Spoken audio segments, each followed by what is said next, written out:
A crack of the lash, and his driver whipped the team with streaming manes straight for the curved ships, and on they flew, holding nothing back, their heaving chests foaming, bellies pelted with dust, rushing the wounded warlord free and clear of battle. There! Hector's signal. Seeing Atrides hurt and speeding off the lines, he gave a ringing shout to his troops and allies. Trojans, Lycians, Dardan fighters, hand to hand. Now be men, my friends, call up your battle fury. Their best man cuts and runs. Zeus is handing me glory, awesome glory. Drive your horses right at these mighty Argives. Seize the higher triumph. Seize it now. Hector, whipping the fight and fire in each man, like a huntsman crying on his hounds, their white fangs flashing, harrying savage game, some wild boar or lion. So at Achaea's ranks he drove his fearless Trojans, Hector son of Priam, a match for murderous Ares. The prince himself went wading into the front lines, his hopes soaring, and down he hurled on the fray like a sudden killer squall that blasts down on the dark blue sea to whip and chop its crests. Who was the first he slaughtered, who the last? Hector, the son of Priam, now Zeus gave him glory.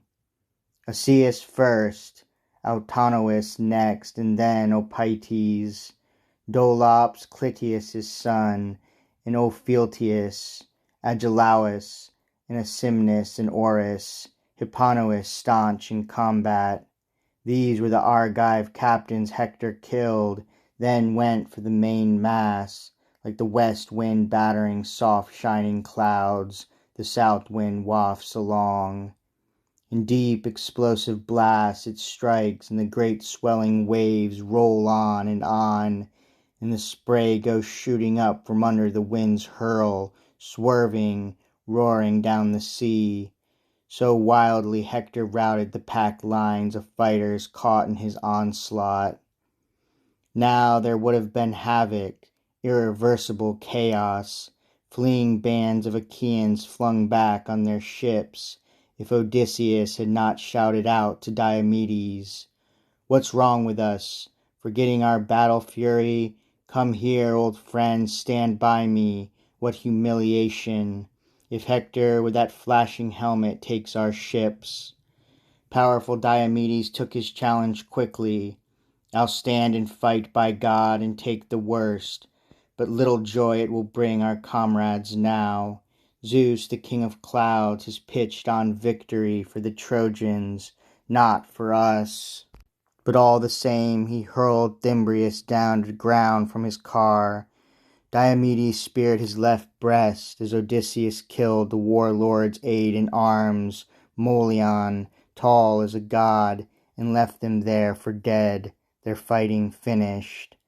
And both went thrashing into the lines to make a slaughter, as two wild boars bristling, ramping back for the kill, fling themselves on the yelping packs that hunt them.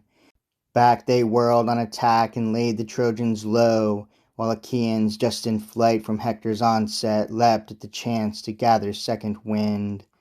At once they took two lords of the realm and seized their car, the two good sons of Merops out of Percote harbour, Merops adept beyond all men in the mantic arts.